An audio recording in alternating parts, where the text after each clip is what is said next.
Welcome to Heat Checks and Hail Marys. This is Mike Kegley, and it has been a pretty crazy week in college football and in sports overall. Of course, the weekend started off with the Netflix battle of Jake Paul and Mike Tyson.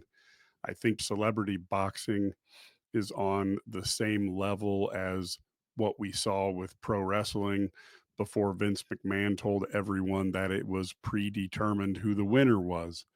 I'm not saying that it wasn't really a fight, but if Mike Tyson didn't knock out Jake Paul in the first 2 minutes, I think Jake Paul was going to keep him upright and make sure that he looked good. And for that, Jake Paul made 40 million and Mike Tyson made 20 million. Don't think there's anything bad about people earning money, but it's something that I hope professional boxing can overcome so we can actually see additional good fights between actual fighters as opposed to celebrities fighting old people, etc. But let's talk about the college football playoff. That is going down to the final week with teams in the Big Ten and the SEC in particular knowing they have to avoid being upset to have a chance to make the 16 team field. Trying to avoid upsets may not work.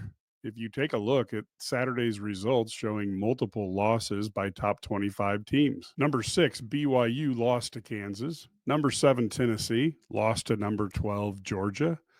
Number 16, Kansas State lost to Arizona State. Number 18, Washington State lost to New Mexico. Number 19, Louisville lost to Stanford. Number 23, Missouri lost to number 21, South Carolina. And number 22, LSU lost to Florida. In this person's opinion, the expansion to a 12-team college football playoff has been a rousing success as many teams are playing key games that keep college football fans tuned in and entertained long after a team in the past would have been eliminated from the 4-team playoff.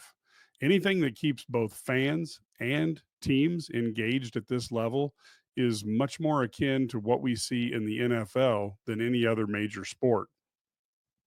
This only bodes well for college football in the future. And as we look forward to the November 23rd weekend, I can already see quite a few key games that have attracted my attention. The headliner being Indiana at Ohio State. You also have Ole Miss at Florida, BYU visiting Arizona State, Army playing Notre Dame in Yankee Stadium, Alabama traveling to Oklahoma, Texas A&M going to visit Auburn, and Colorado playing a suddenly dangerous Kansas team. This is going to be another magnificent weekend for college football fans, and I look forward to it. But let's go to the heat checks and Hail Marys. Let's go with Hail Mary number 1. How long will the SEC and Big Ten play nice with CFP invites on the line? And this is part 2 because I talked about it last week.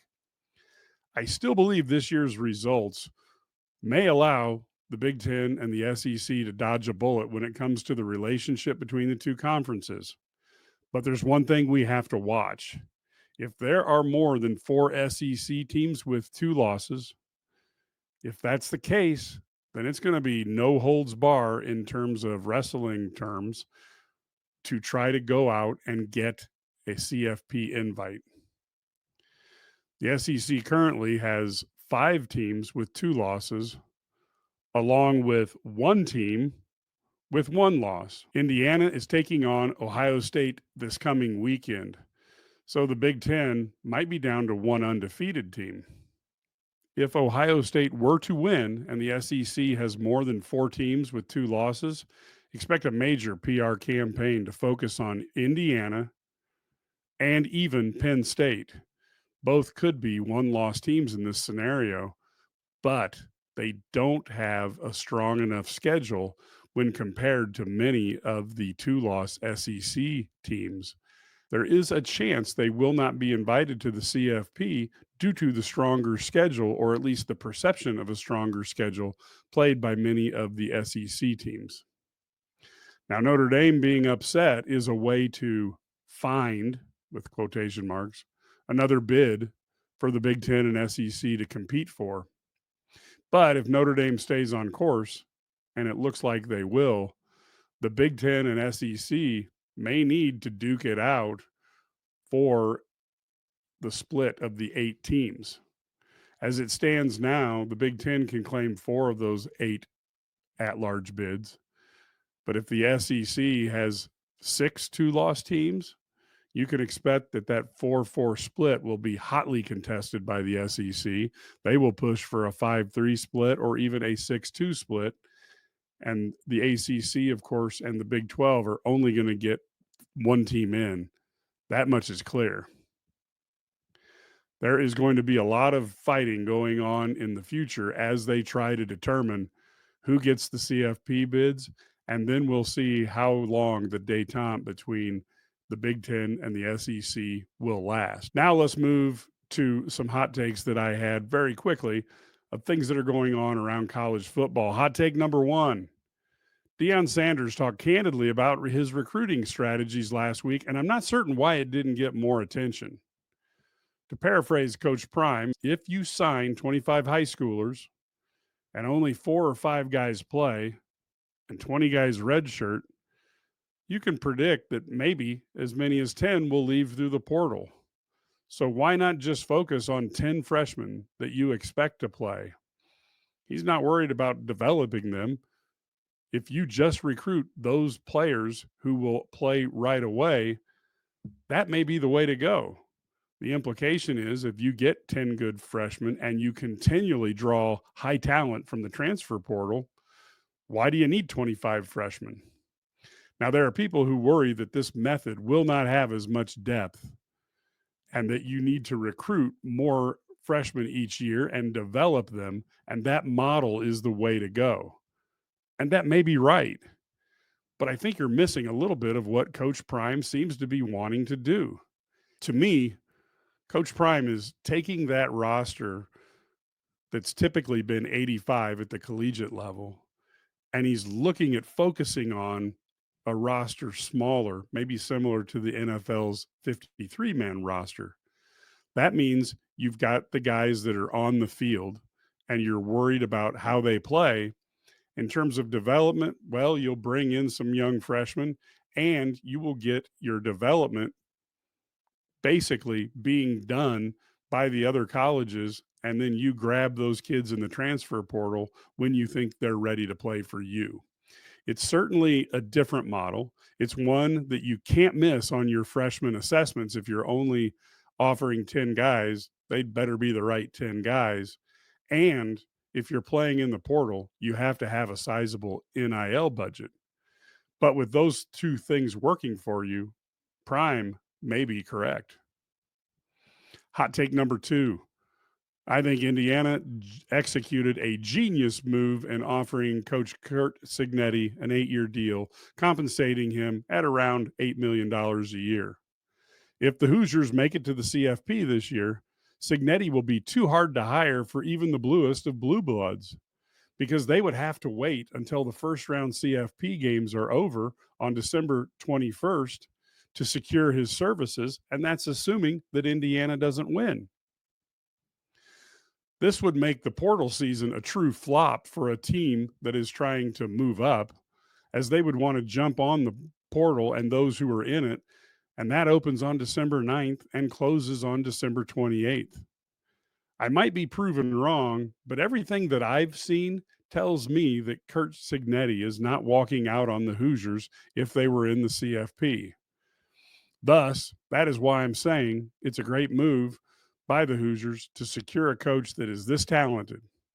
Even if the odds are he'll never get such a favorable schedule again, if an SEC blue blood wants to pay Cignetti, they are going to have to seriously overpay. Hot take number 3.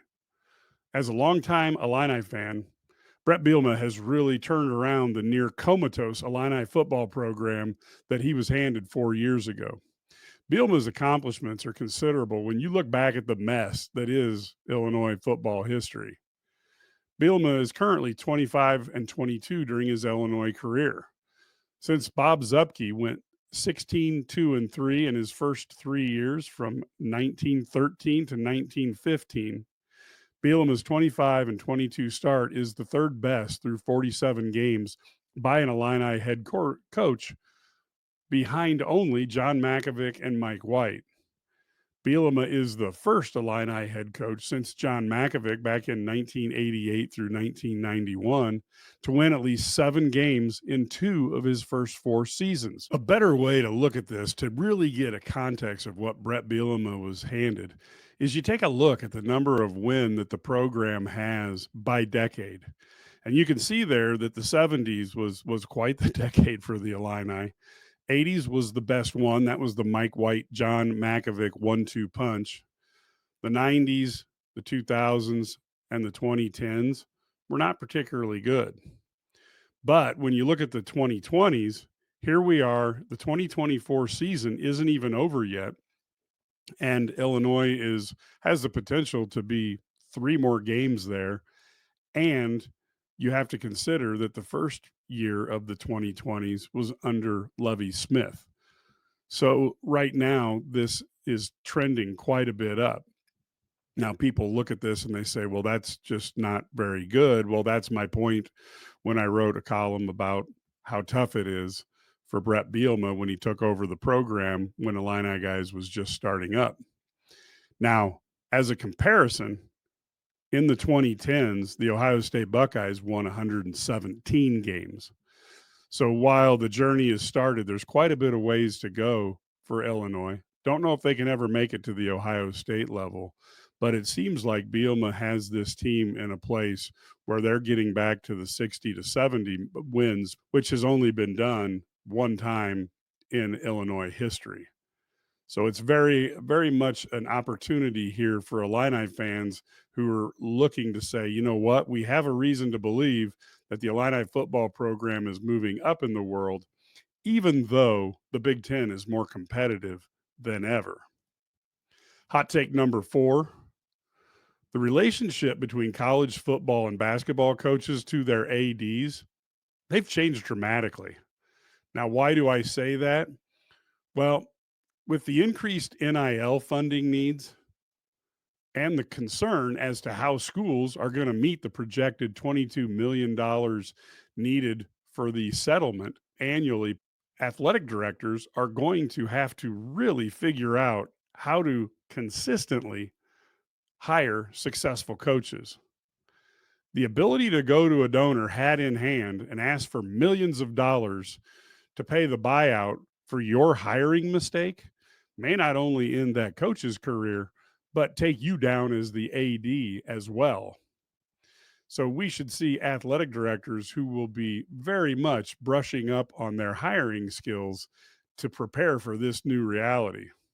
For those of you who are listening or watching, I have hired successfully in different industries and hired successfully different disciplines over my 25 years. I'm certainly willing to consult for you for a lot less than you'll pay for an embarrassing buyout. So just hit me up. Hot take number 5. I'm not really a fan of either USC or Nebraska. I also don't hate either team. That being said, how the heck did they not call a pass interference call on that last play? That was clearly a DPI.